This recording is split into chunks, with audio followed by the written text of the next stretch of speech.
discuterne.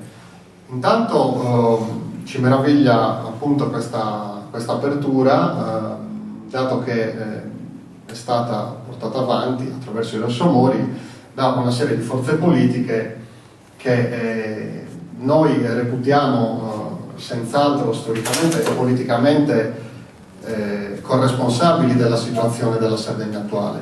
Non possiamo far finta che alcune delle forze politiche qua presenti siano presenti sulla scena politica sarda già da tanto tempo, sia come forze politiche sia anche nelle stesse persone, e non possiamo far finta di pensare che veramente i problemi strutturali della Sardegna contemporanea siano da addebitare alla penosissima giunta Cappellacci. Ripeto, penosissima. Noi sul governo della giunta Cappellacci siamo estremamente severi, siamo perfettamente coscienti della pochezza, della mediocrità delle persone, del progetto politico, chiamiamolo così. Non di meno siamo anche coscienti del fatto che l'intera classe politica sarda debba assolutamente interrogarsi prima di tutto sulle proprie responsabilità. È vero, serve una discontinuità, su questo siamo assolutamente d'accordo, ma la discontinuità deve nascere fondamentalmente prima di tutto anche sulle forze politiche qui presenti che hanno avuto responsabilità abbastanza pesanti anche nel passato e che ce le hanno tutt'oggi, anche semplicemente in quanto opposizione in quel consiglio regionale che, diciamocela tutta, dà di sé costantemente uno spettacolo a dir poco mortificante per tutti i sardi. Allora, i nostri dubbi, le nostre perplessità nascono anche da questo. A che titolo si vogliono fare delle aperture all'ambito indipendentista, che qui è abbastanza ben rappresentato, non al completo, mi sarei aspettato di vedere qualche altro soggetto, ma vabbè, non siamo noi i padroni di casa, quindi non stabiliamo noi chi invitare e chi non invitare. E questa apertura da parte di forze politiche che ancora oggi, in questi giorni, mi viene in mente il dibattito aperto sulla Nuova Sardegna pochi giorni fa, sostanzialmente, danno un'idea di ostilità verso l'idea stessa del processo di indipendenza nazionale della Sardegna e anche solo di autodeterminazione. Ora mi chiedo, quello che ci chiediamo noi di Progress è a che titolo adesso queste stesse forze politiche che si esprimono con tanta durezza e anche tanto pressapochismo nei confronti della prospettiva indipendentista poi ci chiamino al capezzale del centro-sinistra italiano per offrire la nostra collaborazione, il nostro sostegno. Allora qui chiaramente le domande le facciamo noi, ma dovreste farle prima di tutto voi, almeno i rappresentanti del PD e delle altre forze che si richiamano a segreterie italiane e a un orizzonte politico di interessi assolutamente italiano.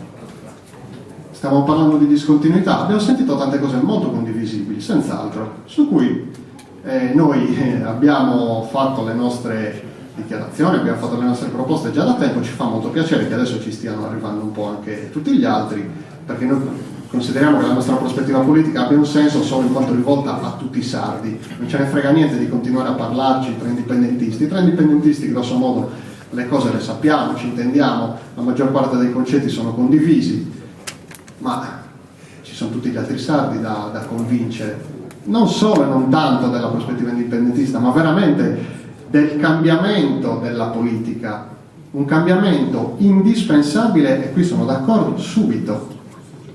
Io vorrei che qua si avesse uno sguardo aperto non solo sul nostro ombelico. È vero, la Sardegna ha un sacco di problemi, siamo d'accordo, possiamo sviscerarli, possiamo analizzarli.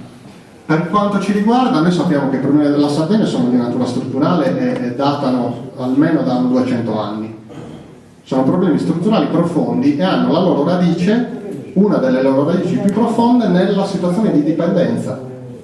Questo è innegabile, è storicamente accertabile, voglio dire, basta studiare un po' di storia della Sardegna, non sto rivelando nessun segreto di Fatima, e quindi su questo punto noi ci aspettiamo che ci sia una riflessione più profonda. Non si tratta semplicemente di appellarsi al sovranismo. Cos'è il sovranismo? Cos'è la sovranità? Un'altra domanda che poniamo. Cosa si intende per sovranità? La sovranità è il contenuto dell'indipendenza politica. Scindere le due cose ci sembra un'operazione un po' da neolingua. Si dice sovranità, ma si intende sotto sotto autonomia, neautonomia. L'autonomia è morta? Non lo so. Per adesso diciamo che è moribonda e comincia anche a puzzare, voglio dire, nel senso che non siamo in una situazione assolutamente, quasi è talmente grave che sta diventando ridicola. E allora la discontinuità ci sta benissimo, però bisogna anche inserirla in un orizzonte, in una prospettiva seria. Non possiamo utilizzare concetti come l'indipendenza, la sovranità in termini meramente tattici, perché adesso ci conviene, perché sennò l'idea ce la frega di centrodestra. Già ragionare sempre ed esclusivamente in termini di centrosinistra e centrodestra, ricalcando pedissequamente i concetti e le strutture mentali e mediatiche della politica italiana, è un gravissimo errore.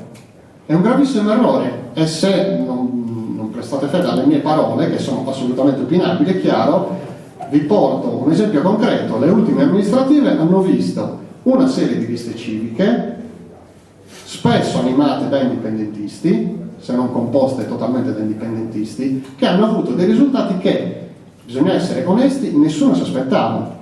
Siamo andati a eleggere dei sindaci, abbiamo messo diverse persone dentro i consigli comunali, avremo una responsabilità che non sarà più di testimonianza ma di governo del territorio. È giustissimo l'appello a ripartire dai territori. E allora noi qui stiamo parlando un po' dei massimi sistemi, perché chiaramente la prospettiva è quella delle prossime elezioni regionali, ma io vorrei invitarvi ad occuparvi e a pensare sempre e comunque, anche in termini di sovranità e di indipendenza, prima di tutto ai nostri territori, alla situazione allarmante in cui si trova la Sardegna, perché noi siamo proiettati verso un destino di spopolamento, di vecchiaia e di malattia.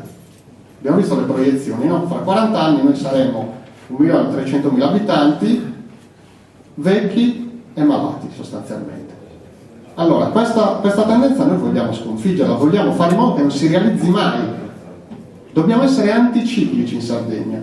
Il dubbio che abbiamo noi è questo: in che termini gli schieramenti qui presenti si pongano realmente questo problema, cioè in che termini veramente abbiano acquisito il problema dell'autodeterminazione dei sardi e della Sardegna, se non sia solamente una tattica elettoralistica, ma sia veramente una convinzione profonda di necessità politica.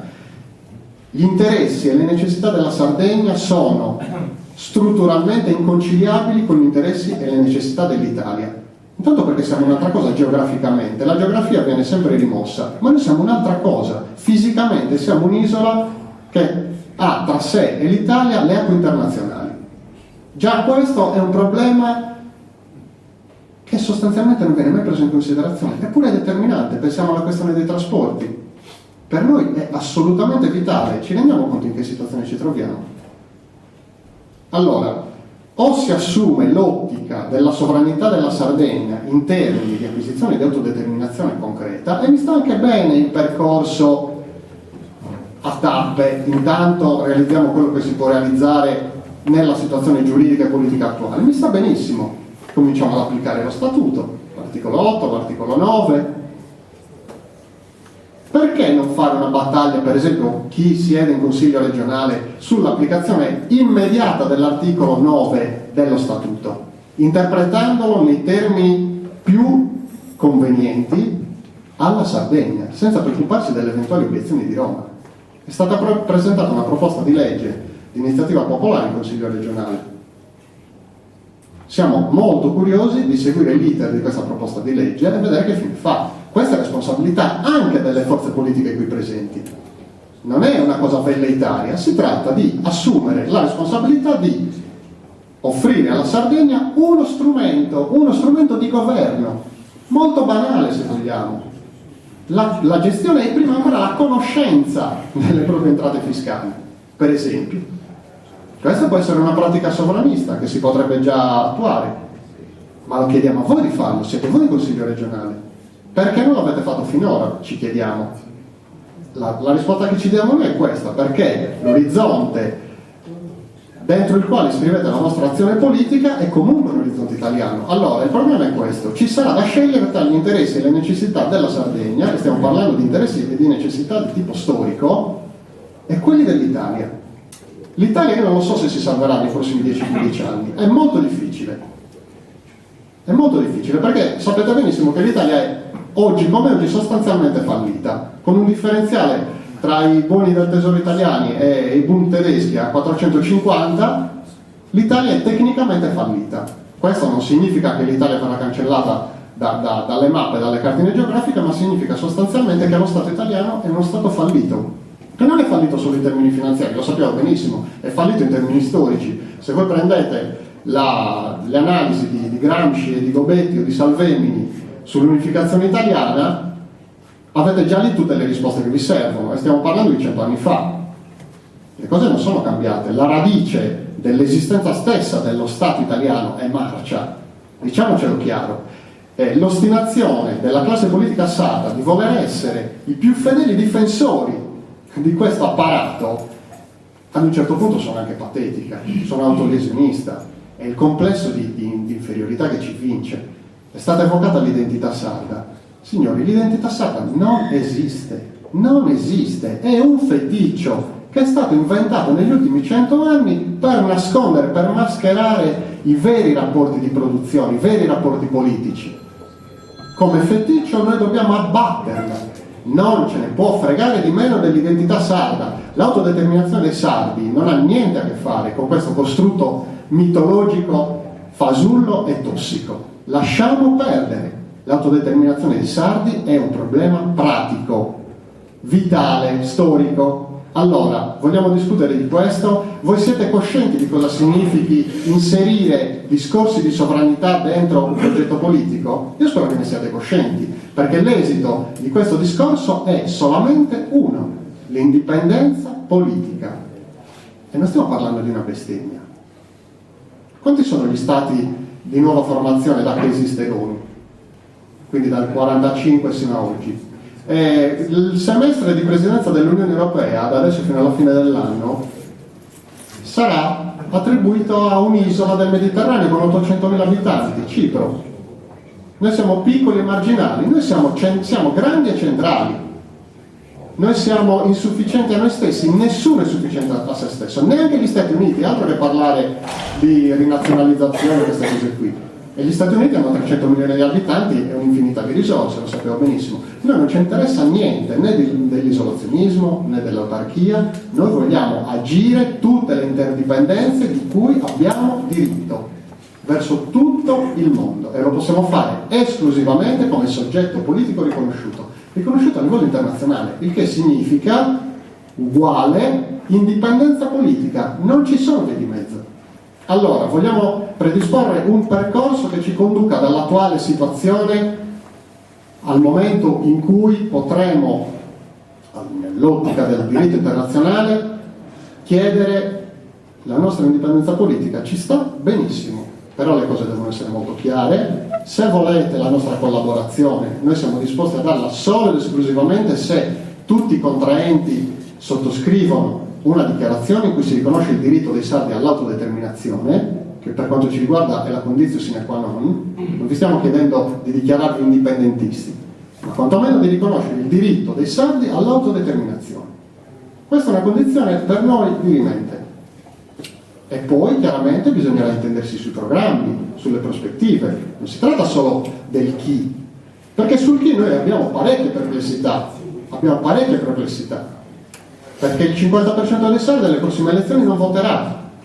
Moltissimi che hanno votato voi non vi voteranno più, lo sapete anche voi. L'ottimismo circa la probabile vittoria del centro-sinistra io lo trovo abbastanza illusorio. Forse si fonda più sulla certezza della pochezza degli avversari, però anche lì ci andrei cauto, perché se si cominciano a dispiegare apparati clientelari, sappiamo benissimo che ci sono 2 o 3 soggetti anche nel centro-destra che dispongono di vaste clientele, e in Sardegna queste cose contano.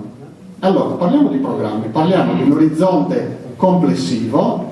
Se parliamo di queste cose in termini seri, pragmatici e senza paure e senza dover chiedere il permesso a Roma o a Milano o dovunque sia, a quel punto se ne può discutere. Diversamente a noi fa piacere essere qui, discutere dei problemi, eccetera. Noi offriremo, come sempre facciamo, il nostro contributo di idee e di proposte, però dare per scontato un interesse da parte nostra verso un'aggregazione di centro-sinistra di stampo italiano, sinceramente è abbastanza, come dire, diciamo che mette il carro davanti ai bui, ecco. Ci interessano tutti questi discorsi, mi auguro che l'apertura verso le istanze dell'autodeterminazione della Sardegna siano sincere, meditate e che portino anche, come dire, a un salto di qualità nel discorso politico che, possiamo dircelo francamente, in Sardegna è a livello molto molto basso, molto basso.